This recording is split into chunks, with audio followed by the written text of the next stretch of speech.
오늘의 주요 뉴스 함께 살펴보겠습니다. 첫 번째 소식입니다. 공무원 사회에서 직장 내 괴롭힘이 급증하며 우려를 자아내고 있습니다. 국회 행정안전위원회 소속 양부남 의원이 행정안전부와 인사혁신처로부터 받은 자료에 따르면 2023년 직장 내 괴롭힘으로 징계를 받은 국가공무원과 지방공무원은 총 144명으로 2022년 111명에서 29.7% 증가했습니다.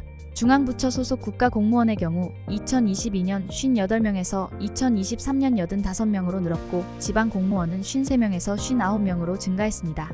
특히 교육부는 2022년 징계자가 없었으나 2023년에는 28명으로 급증했습니다. 해양경찰청 26명, 경찰청 24명, 법무부 18명 등이 뒤를 이었으며 반면 고용노동부, 국방부 등은 각각 1명으로 징계자가 가장 적었습니다.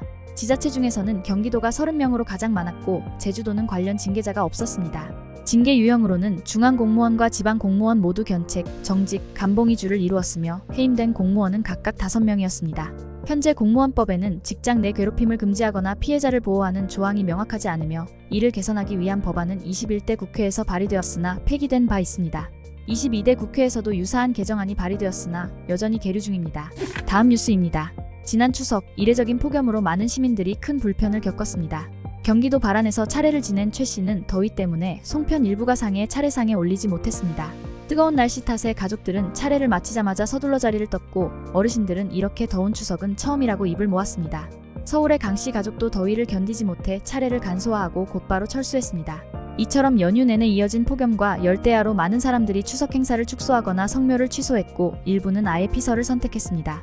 서울의 한 수영장에는 추석날에도 여름 휴가철처럼 많은 사람들이 몰렸고 강원도 원주의 한 가정은 더위를 이기기 위해 에어컨과 선풍기를 모두 가동했으나 역부족이었습니다. 이번 추석 폭염은 남부지방에서 특히 심각했습니다. 광주는 35.7도까지 올라 1939년 이후 가장 높은 기온을 기록했고 여러 지역에서도 9월 최고 기온 기록이 경신됐습니다. 서울에서는 사상 처음으로 9월 폭염경보가 발효되었고 여러 곳에서 58년 만에 9월 열대야가 발생했습니다. 이번 폭염의 원인은 제13호 태풍 버빙카가 고온다습한 남동풍을 불어넣은 것과 함께 북태평양 고기압과 티베트 고기압이 한반도 상공을 덮으며 찬 공기의 유입을 막았기 때문입니다. 폭염은 주말쯤 한풀 꺾일 것으로 보이나 10월까지 평년보다 더운 날씨가 지속될 전망입니다. 이는 라니냐 현상으로 인해 고온다습한 남풍이 계속 유입될 가능성이 크기 때문입니다. 다음 뉴스입니다. 미국 공화당 대통령 후보인 도널드 트럼프 전 대통령을 겨냥한 두 번째 암살 시도가 발생했습니다. 사건은 트럼프 전 대통령이 플로리다주 웨스트 판비치에 있는 트럼프 인터내셔널 골프클럽에서 골프를 치던 중 발생했으며 비밀경호국의 선제 대응으로 큰 사고를 막을 수 있었습니다. 현지 시각으로 오후 1시 30분경 경호원들은 골프장 울타리 너머에서 AK 소총을 발견했고 즉시 용의자를 향해 대응 사격을 했습니다. 당시 용의자는 트럼프 전 대통령으로부터 약 300에서 500야드 떨어진 지점에 있었습니다. 다행히 트럼프 전 대통령은 무사했으며 철제 보강 장비가 장착된 차량을 타고 신속히 대피했습니다. 그는 이후 약 15분 거리에 있는 마러라고 자택으로 안전하게 귀가했습니다. 사건 직후 SS와 현지 보안관실은 용의자의 도주 차량을 추적했습니다. 목격자의 제보로 용의자의 차량 번호판이 확인되었고 추격전 끝에 플로리다주 고속도로에서 용의자를 검거했습니다. 용의자는 하와이 출신 58세의 백인 남성 라이언 웨슬리 라우스로 밝혀졌으며 사건 당시 무기를 소지하지 않은 상태였습니다.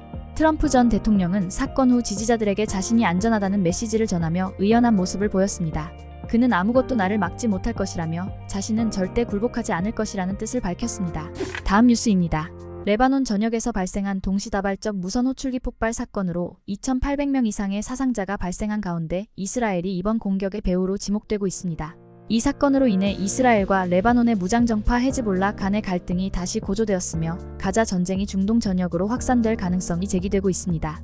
헤즈볼라는 사건 직후 성명을 통해 이스라엘의 전적인 책임이 있다고 비난하며 보복을 다짐했습니다.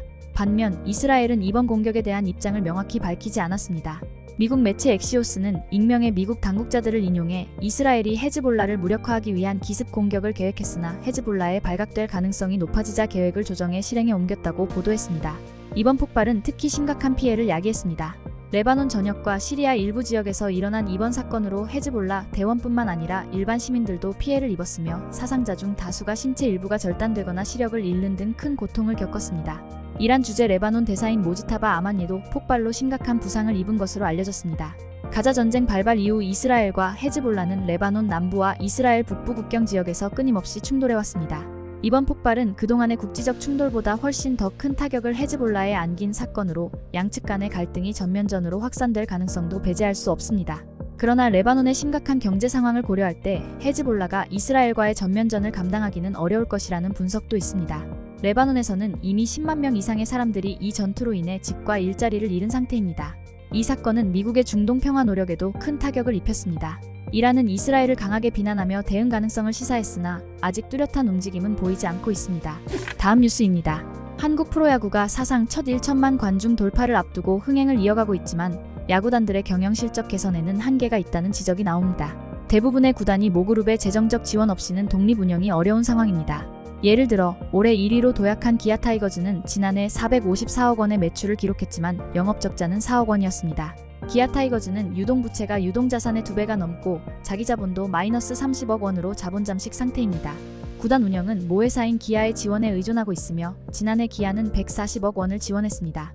LG 트윈스도 지난해 821억 원의 매출을 기록했으나 영업적자는 16억 원에 달했습니다. 누적 손실은 234억 원에 이르며 일회성 자산 처분으로 적자를 가까스로 면한 상황입니다. 이처럼 대부분의 구단은 모그룹의 지원에 의존하고 있으며 삼성 라이온즈와 두산 베어스는 야구 외의 사업으로 적자를 메우고 있습니다. 삼성 라이온즈는 삼성 레포츠센터 운영으로 두산 베어스는 보험 판매로 수익을 얻고 있습니다. 그러나 이러한 부업에도 불구하고 SSG 랜더스처럼 계속 기업으로서의 존속 능력에 의문이 제기되는 구단도 있습니다. 한편 키움히어로즈는 2022년 641억 원의 매출과 239억 원의 영업이익을 기록하며 흑자를 냈습니다. 이는 이정우 선수의 메이저리그 이적료 수입 덕분으로 이 구단은 3년 연속 흑자를 기록하고 있습니다. 결국 대부분의 구단이 적자를 기록하고 있는 상황에서 흥행 성과가 곧바로 경영 개선으로 이어지긴 어렵다는 분석입니다. 다음 뉴스입니다. 앱 및 리테일 분석 서비스 YGM 리테일 굿즈에 따르면 한국인이 가장 오래 사용하는 앱은 유튜브로 조사되었습니다. 지난 한 달 동안 국내 유튜브 총 사용 시간은 1174억 분에 달했습니다. 연령대별로 살펴보면 20세 미만 사용자가 유튜브를 가장 많이 이용했으며 그 뒤를 인스타그램, 카카오톡, 틱톡, 네이버 웹툰, 로블록스 등이 이었습니다. 20대 역시 유튜브와 인스타그램 사용 시간이 가장 길었으며 카카오톡, X, 네이버 등이 뒤를 이었습니다. 30대 이상에서는 유튜브와 카카오톡이 주로 사용된 앱으로 나타났으며 40대는 유튜브, 카카오톡, 네이버, 인스타그램, 티맵 등의 순서로 앱 사용 시간이 길었습니다. 50대 및 60대 이상 이용자들도 유튜브, 카카오톡, 네이버를 가장 오래 사용한 것으로 나타났습니다. 이번 조사는 안드로이드와 iOS 스마트폰 사용자들을 대상으로 표본 조사되었으며 웹브라우저 전용 앱, 전화 앱, 운영체제 앱 등은 통계에서 제외되었습니다. 마지막으로 날씨입니다. 20일 금요일인 내일부터 북상 중인 제14호 태풍 플라산의 영향으로 전국 곳곳에 집중호우가 예고되었습니다. 특히 돌풍과 함께 천둥 번개를 동반한 강한 비가 예상되며 이에 따라 각종 안전사고에 각별한 주의가 필요합니다. 20일 오후부터 21일 새벽 사이에는 수도권, 강원 영동, 충청권 지역에 집중적으로 비가 내릴 것으로 보이며 20일 새벽 또는 오전부터 21일 새벽까지 전남 남해안, 경남 남해안, 그리고 지리산 부근에서는 시간당 30에서 50mm에 달하는 매우 강한 비가 내릴 가능성이 있습니다. 기온은 아침 최저기온이 서울 26도를 포함해 전국적으로 23도에서 27도 사이로 예보되었으며 낮 최고기온은 26도에서 32도에 이를 전망입니다. 이번 태풍의 영향으로 전국에 걸쳐 비가 내리면서 폭염특보는 점차 완화되거나 해제될 것으로 보입니다.